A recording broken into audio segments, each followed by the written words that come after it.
स्वागत है आप सभी का हिंदी साहित्य नेट जेआरएफ रिवीजन सिलसिले में। देखिए, हम महत्वपूर्ण बिंदुओं पे बात कर रहे हैं। जून 2024 से रिलेटेड जो भी महत्वपूर्ण बिंदु आ सकते हैं नेट जेआरएफ में, उन्हीं से रिलेटेड हम जो रिवीजन है वो कर रहे हैं और उसमें हम महत्वपूर्ण बिंदुओं को देख रहे हैं। अगर आपको इस क्लास की पीडीएफ चाहिए तो लिंक डिस्क्रिप्शन में दिया हुआ है टेलीग्राम का, आप वहाँ पे जाके जो इसकी पीडीएफ है आपको मिल जाएगी। और वहाँ पे नेट जेआरएफ से रिलेटेड बहुत सारे पीडीएफ्स हैं जो आपको फ्री ऑफ कॉस्ट मिल जाएगी और बहुत ही ज़्यादा बहुत ही अच्छे जो क्वालिटी वाली चीज़ें हैं वहाँ पे दी गई है, तो आप वहाँ से देख सकते हैं। तो चलिए बिना देर किए हम इसको देखते हैं और जो सगुन भक्ति धारा है जिसमें महत्वपूर्ण तथ्य हैं उसको देखते हैं आज। तो देखिए, साहित्य गुरु टेलीग्राम चैनल का नाम है, आप वहाँ पे जाके जुड़ सकते हैं। चैनल का नाम है साहित्य गुरु। और आप को अगर कंटेंट अच्छा लगे तो आप लाइक और सब्सक्राइब और शेयर भी जरूर कीजिए। धन्यवाद।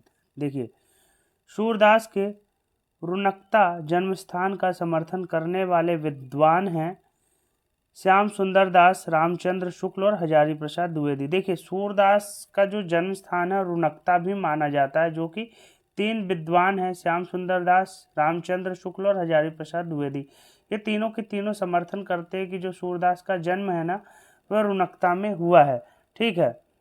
वहीं देखिए, इसका एक और भी वो देखने को मिलता है हमें कि सूरदास के सिही जन्म स्थान का समर्थन करने वाले विद्वान हैं वार्ता साहित्य डॉक्टर नगेंद्र गणपति चंद्र गुप्त। यह 3 जो हैं, जो सिही जन्म स्थान है सूरदास का, उसका समर्थन करते कि सूरदास का जन्म कहाँ हुआ था, सिही में हुआ था। और वो पहले वाला जो था वह था रुनकता। तो रुनकता में श्याम सुंदर दास, रामचंद्र शुक्ल और हजारी प्रसाद द्विवेदी समर्थन करते हैं और सिही का समर्थन जो है गणपति चंद्र गुप्त, नगेंद्र और वार्ता साहित्य करती है। वहीं देखिए, तुलसीदास का जो जन्म है 1532 ईस्वी में हुआ और 1623 में इनका देहांत हो गया। हिंदी साहित्य के महान संत कवि थे। रामचरितमानस इनका प्रसिद्ध ग्रंथ है। इन्हें आदि काव्य रामायण के रचयिता महर्षि वाल्मीकि का अवतार भी माना जाता है। जैसा कि आपको पता होगा कि तुलसीदास को वाल्मीकि का ही अवतार माना जाता है। और तुलसीदास ने जो रामचरितमानस लिखी है, जो कि इनकी रचना है 1574 की रचना है, जिसको लिखने में 2 साल और 7 महीने का टाइम लगा है इनको। और इसमें 7 खंड है जो कि अलग अलग प्रकार के, और सबसे बड़ा जो खंड है इसमें अयोध्या कांड है। 7 प्रकार के कांड है, सॉरी खंड नहीं, 7 प्रकार के कांड है। तो इन सारे चीज़ों को आप देख लेना। देखिए, अन्य ग्रंथ कौन कौन से हैं तुलसीदास के: रामलला नहछु, वैराग्य संदीपनी, बरवे रामायण, पार्वती मंगल, जानकी मंगल आदि। ये सारी की सारी रचनाएं जो भी हैं अवधि में लिखी गई हैं। और तुलसीदास ने कुछ रचनाएं जो है ब्रज में की है, जैसे दोहावली, कवितावली। तो ये कुछ जो 2-4 रचनाएं हैं उन्होंने ब्रज में की है। वहीं देखिए, नाभादास का जो जन्म है 1611 ईस्वी में हुआ है। नाभादास अग्रदास जी के शिष्य एवं भक्त साधु से भी थे। जो नाभादास थे वे किनके शिष्य थे? अग्रदास के शिष्य थे। नाभादास की देखिए प्रमुख रचनाएं कौन सी हैं? भक्तमाल, अष्टयाम, राम भक्ति संबंधी स्फूटिपद, इनकी रचनाएं हैं। और देखिए, विट्ठल विपुल कृष्ण भक्ति शाखा के कवि हैं। नाभादास ने इनको रस सागर की उपाधि दी है। जो विट्ठल विपुल हैं उनको रस सागर की उपाधि नाभादास ने दी है। इनके केवल 40 पद ही देखने को मिलते हैं। तो इनके केवल 40 पद ही हमें देखने को मिलते हैं। हरिदासी संप्रदाय जिसका एक और नाम भी है, जो कि टिट्टी संप्रदाय, सखी संप्रदाय के नाम से भी जाना जाता है। देखिए, स्वामी हरिदास ने वृंदावन में इस संप्रदाय की स्थापना की। इसके अन्य नाम है सखी संप्रदाय, टट्टी संप्रदाय। इस संप्रदाय से निकुंज बिहारी श्री कृष्ण सर्वोपरि हैं। अनुयायी देखिए इसके कौन है? विट्ठल विपुल, बिहारी दास, नागरी दास आदि इसके कौन है? अनुयायी हैं, मतलब मानने वाले हैं। वहीं देखिए, निम्बार्क संप्रदाय, इसका जो अन्य नाम है निम्बार्क संप्रदाय का सनकादि संप्रदाय है। दार्शनिक मत है इसका द्वैताद्वैतवाद। अद्वैतवाद है शंकराचार्य का, द्वैताद्वैतवाद है इसका निम्बार्काचार्य का। निम्बार्क संप्रदाय और इसके संस्थापक कौन है? निम्बार्काचार्य। ठीक है। इस संप्रदाय में कृष्ण के वामांग में सुशोभित राधा के स्वकीय रूप का विधान है। मतलब जो राधा है उनकी पूजा की जाती है इस संप्रदाय में, तो आप ध्यान रखना, पूछा जाता है। इस संप्रदाय की सबसे बड़ी गद्दी राजस्थान के सलेमाबाद स्थान पर है। अनुयायी देखिए इसमें श्री भट्ट, परशुराम आदि इसके अनुयायी हैं। राधा वल्लभ संप्रदाय 1534 ईस्वी में वृंदावन में इसकी शुरुआत हुई। इस संप्रदाय में राधा का स्थान सर्वोपरि है। इसमें तत्व सुखी भाव को महत्व प्रदान किया गया है। अनुयायी देखिए हरिराम व्यास, चतुर्भुज दास, ध्रुवदास आदि इसके अनुयायी हैं। चैतन्य संप्रदाय दार्शनिक सिद्धांत, चैतन्य संप्रदाय का जो दार्शनिक सिद्धांत है वह है अचिंत्य भेदाभेद, और अन्य नाम इसका है गौड़ीय संप्रदाय। चैतन्य महाप्रभु ने श्री कृष्ण को ब्रजेंद्र कुमार कहा है। देखिए जो चैतन्य महाप्रभु है उन्होंने ही श्री कृष्ण को ब्रजेंद्र कुमार कहा है, तो यह भी याद करने वाला पॉइंट है। पूछा जाता है कि गौड़ीय संप्रदाय जो है वो कौन से संप्रदाय का है, तो गौड़ीय संप्रदाय चैतन्य संप्रदाय को ही हम क्या कहते हैं, गौड़ीय संप्रदाय कहते हैं। और देखिए सूरसागर की कृष्ण चरित्र का महाकाव्य ब्रजेश्वर वर्मा ने कहा है। देखिए सूरसागर को जो है कृष्ण चरित्र का महाकाव्य जो है ब्रजेश्वर वर्मा ने कहा है, तो ये चीज़ भी ध्यान रखने वाली चीज़ है। देखिए एक पॉइंट ऊपर वाला और था जो कि ये था चैतन्य महाप्रभु ने श्री कृष्ण को ब्रजेंद्र कुमार कहा है। ठीक है, ब्रजेंद्र कुमार किसने कहा है, चैतन्य महाप्रभु ने श्री कृष्ण को कहा है। और ब्रजेश्वर वर्मा ने सूरसागर को कृष्ण चरित्र का महाकाव्य कहा है। वहीं देखिए सूरसागर में भ्रमर गीत की योजना की गई है। हिंदी में भ्रमर गीत काव्य परंपरा की शुरुआत सूरदास ने की। शुक्ल जी ने इसे उपालंब काव्य व ध्वनि काव्य कहा है। जो सूरसागर की रचना है उसको उपालंब काव्य व ध्वनि काव्य कहा है, किसने, शुक्ल जी ने। भ्रमर गीत सार की रचना 1535 ईस्वी में हुई थी। सूरदास का जो जन्म है 1478 से 1583 ईस्वी माना जाता है और भक्ति काल के प्रमुख कवि रहे हैं। वल्लभाचार्य के शिष्य थे और मुख्य रचनाएं इनकी है सूरसागर, सूरसारावली, साहित्य लहरी। देखिए साहित्य लहरी बहुत बार पूछा जाता है, तो आप ध्यान रखिए कि सूरदास की रचना है साहित्य लहरी। और देखिए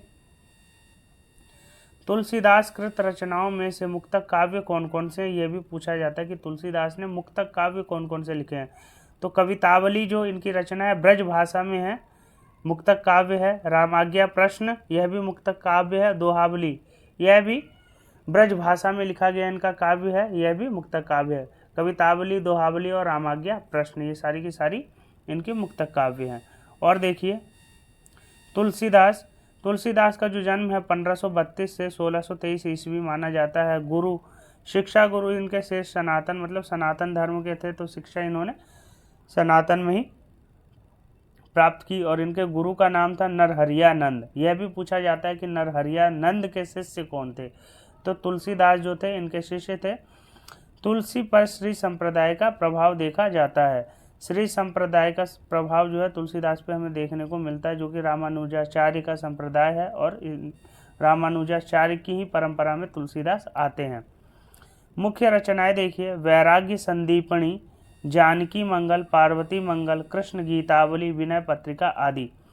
तो जो ये रचनाएं हैं सारी की सारी तुलसीदास की हैं। यह पूछा जाता है कृष्ण गीतावली किसकी रचना है, तो तुलसीदास की है।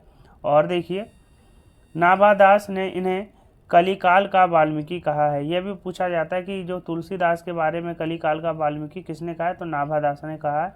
हजारी प्रसाद द्विवेदी ने देखिए क्या कहा है। हजारी प्रसाद द्विवेदी की एक स्टेटमेंट है तुलसीदास के बारे में कि भारतवर्ष का लोकनायक वही हो सकता है जो समन्वय करने का अपार धैर्य लेकर आया हो। मतलब जिसमें समन्वय, अपने अंदर सब चीज़ों को समेट लेने की जिसमें क्षमता हो, वही भारतवर्ष का क्या कर सकता है, नायक हो सकता है। यह हजारी प्रसाद द्विवेदी की स्टेटमेंट है तुलसीदास के बारे में। अब देखिए क्या है तुलसीदास का जो जन्म है 1532 से 1623 ईस्वी माना जाता है, ये हमने ऊपर देखा। और देखिए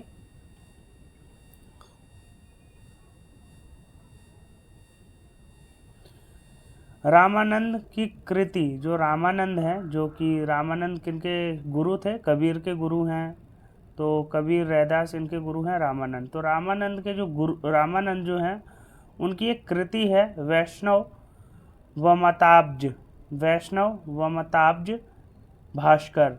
उनके शिष्य सुरसुरानंद ने 9 प्रश्न किए हैं। उसके अंदर प्रश्न किए हैं सुरसुरानंद ने 9 प्रश्न किए हैं, जिनके उत्तर में रामावतार मंत्र की विस्तृत व्याख्या, अहिंसा का महत्व इत्यादि विषय है। तो ये सारी बातें बताई गई हैं। देखिए, प्रश्न पूछा जाता है कि जो रामानंद की कृति है वैष्णव मताब्ज भास्कर, उसमें किसने प्रश्न किया है? तो किसने किया?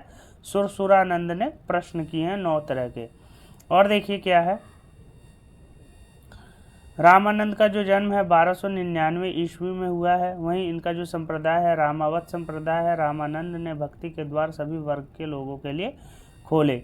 रचना इनकी है श्री रामाचार्य पद्धति, वैष्णव मताब्ज भास्कर। इनकी भक्ति परंपरा में 12 शिष्य हुए, जो कि कबीर हुए, रैदास हुए, और भी मतलब इनके बहुत सारे शिष्य हुए, जो कि सारे के सारे इन्हीं के संप्रदाय में आते हैं। और देखिए, नंददास का जो जन्म है 1572 ईस्वी में। नंददास ब्रजभाषा के एक संत कवि थे। वे बल्लभ संप्रदाय के 8 कवियों में से एक प्रमुख कवि थे। तो जो अष्टछाप के कवि थे, जिनमें से 4 कवि जो थे बल्लभाचार्य के थे, 4 थे विठलनाथ के। तो उन्हीं के अंतर्गत आने वाले ये कवि हैं नंददास, जो कि अष्टछाप के कवियों के अंतर्गत आते हैं और बल्लभ संप्रदाय में 8 कवियों में से एक माने जाते हैं। ये गोस्वामी विठलनाथ के शिष्य थे। ये कौन थे? विठलनाथ के शिष्य थे। बल्लभाचार्य के पुत्र हैं विठलनाथ, और विठलनाथ के शिष्य हैं ये नंददास। तो ये हमें याद रखना चाहिए, और ये अष्टछाप के कवियों के अंतर्गत आते हैं। इनकी प्रमुख रचनाएं हैं विरह मंजरी, राम पंचाध्यायी, सुदामा चरित, श्याम सगाई, सिद्धांत पंचाध्यायी, अनेकार्थ मंजरी, भंवर गीत, मान मंजरी आदि। ये इनकी प्रमुख रचनाएं हैं। और देखिए क्या है, कवित विवेक एक नहीं मोरे, सत्य कहाँ लिखी कागद कोरे। यह उक्ति गोस्वामी तुलसीदास की है। ये जो स्टेटमेंट है ऊपर वाली, ये तुलसीदास की है। और ये पूछा जाता है कि ये जो स्टेटमेंट है, ये जो वाक्य है, किसका है? तो तुलसीदास की है। और तुलसीदास का जो जन्म है 1532 है, यहाँ पे गलत लिख रखा है, 1532 से 1623 माना जाता है। हिंदी साहित्य में भक्तिकाल के सगुन धारा की राम भक्ति शाखा के प्रतिनिधि कवि थे तुलसीदास। एक साथ कवि, भक्त तथा समाज सुधारक तीनों रूपों में जाने जाते हैं। इनकी देखिए रचनाएं अब याद करने के साथ है कि गीतावली जो है इनकी रचना है, जो कि 1571 की रचना है। और कृष्ण गीतावली 1571 की रचना है। गीतावली और कृष्ण गीतावली इनकी 2 रचनाएं हैं, जो कि गीता पे ही आधारित है, और दोनों की दोनों 1571 इनका डेट है। रामचरितमानस, जिसमें 7 खंड है, 1574 की रचना है, जिसको 2 साल और 7 महीने लगे थे लिखने में। और पार्वती मंगल और विनय पत्रिका जो रचनाएं हैं 1582 की रचनाएं हमें देखने को मिलती है तुलसीदास की। अग्रदास का जो जन्म है 16वीं शताब्दी में हुआ है। अग्रदास संत और कवि थे। वे कृष्णदास पैहारी के शिष्य थे। अग्रदास जो थे वे कृष्णदास पैहारी के शिष्य थे। अग्रदास रसिक संप्रदाय के संस्थापक आचार्य थे। अग्रदास को रसिक संप्रदाय का संस्थापक माना जाता है। वहीं देखिए प्रमुख रचनाएं इनकी हैं हितोपदेश, उपखाना, बानवी, ध्यान मंजरी, राम ध्यान मंजरी, कुंडलियाँ जो है पूछा जाता है कि किसकी रचना है, तो अग्रदास की रचना है। राम ध्यान मंजरी और ध्यान मंजरी जो है अग्रदास की है। हितोपदेश, उपखाना, बावनी जो है अग्रदास की रचना है। याद करने वाले पॉइंट है। देखिए कबीरदास का जैसा कि आपको पता ही है 1398 में इनका जन्म हुआ, 1518 में इनकी मृत्यु हुई।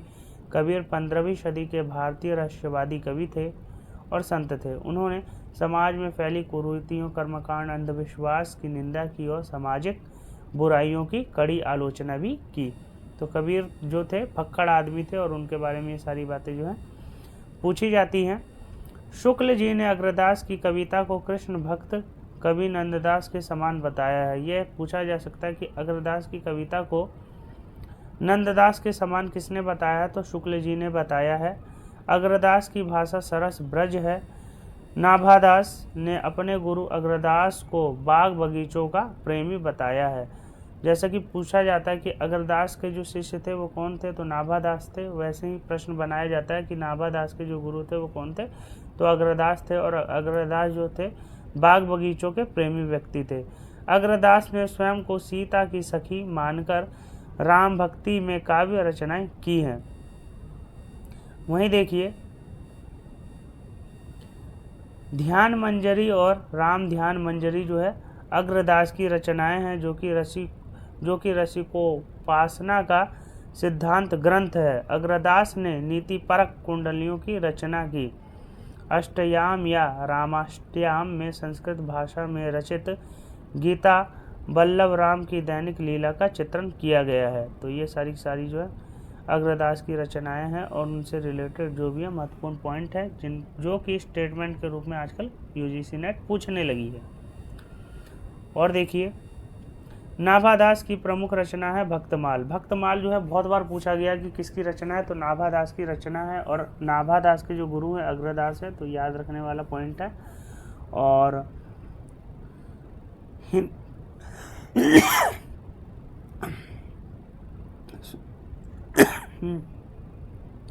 हिंदी में भक्तमाल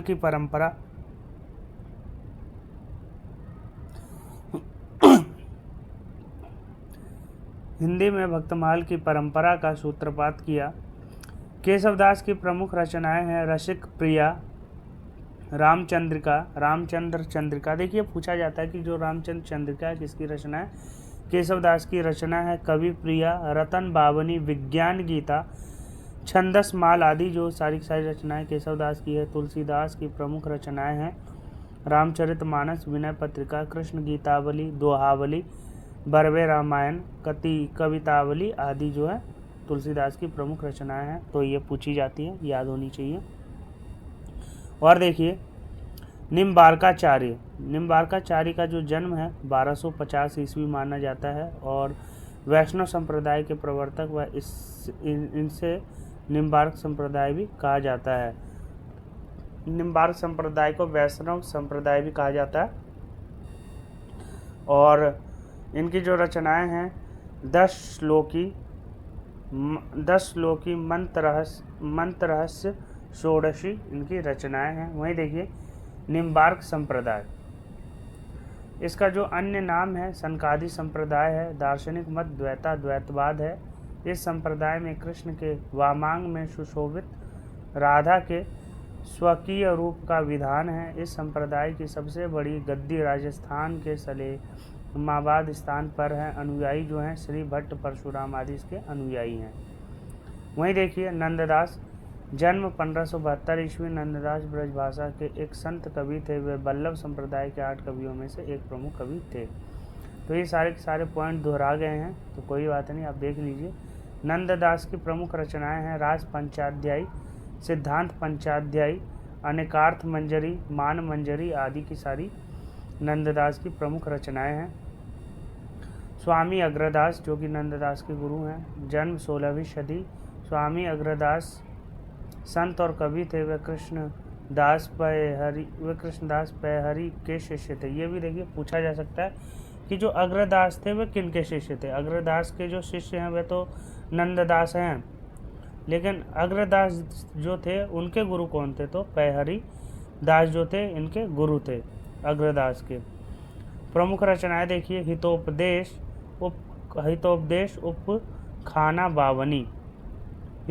उपखाना बावनी, ध्यान मंजरी, राम ध्यान मंजरी, पदावली आदि इनकी रचनाएं हैं। वहीं देखिए स्वामी अग्रदास,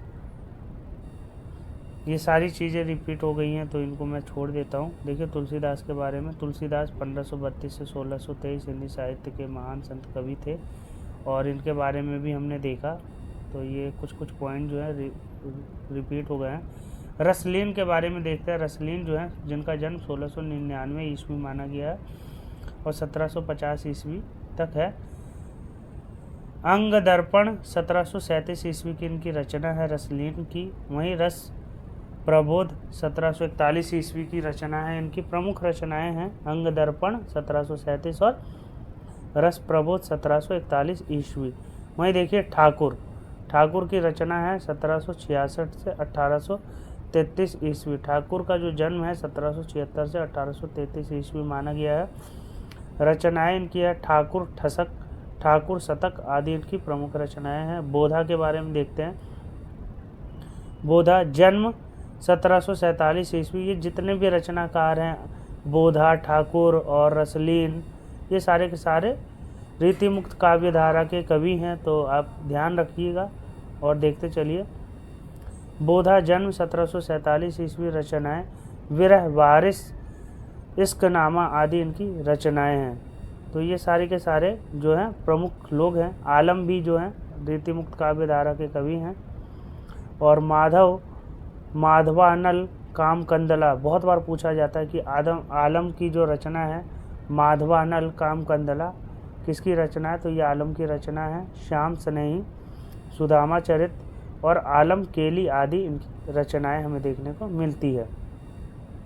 भूषण जिनका जन्म 1613 ईस्वी से 1715 ईस्वी में हुआ। शिवराज भूषण, शिवा बावनी, छत्रसाल दशक आदि इनकी प्रमुख रचनाएं हैं। जन्म स्थान इनका जन्म जो है 1673 से 1737 ईस्वी माना जाता है। भाव विलास, प्रेम चंद्रिका, शब्द रसायन, अष्टयाम, सुख सागर, तरंग आदि इनकी प्रमुख रचनाएं हमें देखने को मिलती है। घनानंद जन्म जो है इनका 1689 से 1739 ईस्वी माना जाता है। इनकी रचनाएं हैं प्रयोग वेली, इश्कलता, प्रीति पावस, कृपाकंद, विरह लीला आदि इनकी प्रमुख रचनाएं हमें देखने को मिलती है। याकूब खां रचनाएं रसभूषण 1718 ईस्वी आदि इनकी रचनाएं हमें देखने को मिलती है। याकूब का पूछा जाता है। चिंतामणि का जो जन्म है 1609 से 1685 ईस्वी। रचना इनकी है कवि कुल कल्पतरु। यह पूछा जाता है चिंतामणि की रचना जो कवि कुल कल्पतरु है कब की है, 1650 ईस्वी की रचना है। रसविलास भी इन्हीं की रचना है। चिंतामणि की कवि कुल कल्पतरु 1650 और रसविलास भी इन्हीं की रचना है। श्रृंगार मंजरी 1653 ईस्वी की रचना है। छंद विचार, काव्य विवेक आदि इनकी प्रमुख रचनाएं हमें देखने को मिलती है। तो देखिए ये सारे के सारे जो भी हैं इम्पोर्टेंट पॉइंट्स हैं हिंदी साहित्य के रीति काल से संबंधित और भक्ति काल से संबंधित। तो ये सारे के सारे पॉइंट्स को आप देखिए, याद कीजिए और इसकी जो PDF आपको मेरे टेलीग्राम चैनल पर मिल जाएगा फ्री ऑफ कॉस्ट। तो आप वहाँ पे जाके भी देख सकते हैं और चीज़ों को देख सकते हैं और सब्सक्राइब कर लीजिए चैनल को और कमेंट कीजिए आपको किस यूनिट पे आपको वीडियो चाहिए, मैं बना दूंगा। और हम जब तक जुड़े रहेंगे जब तक जून 2024 का नेट का एग्ज़ाम नहीं हो जाता है। तो मुझे आशा है आप लोगों को अच्छा लगा होगा और आपकी जो भी राय हो कमेंट करके बताइए और जो भी इम्प्रूवमेंट मैं कर सकूँ करने की कोशिश करूँगा और आपका जो भी सहयोग है वीडियो के माध्यम से मैं करने की पूरी कोशिश करूँगा। धन्यवाद।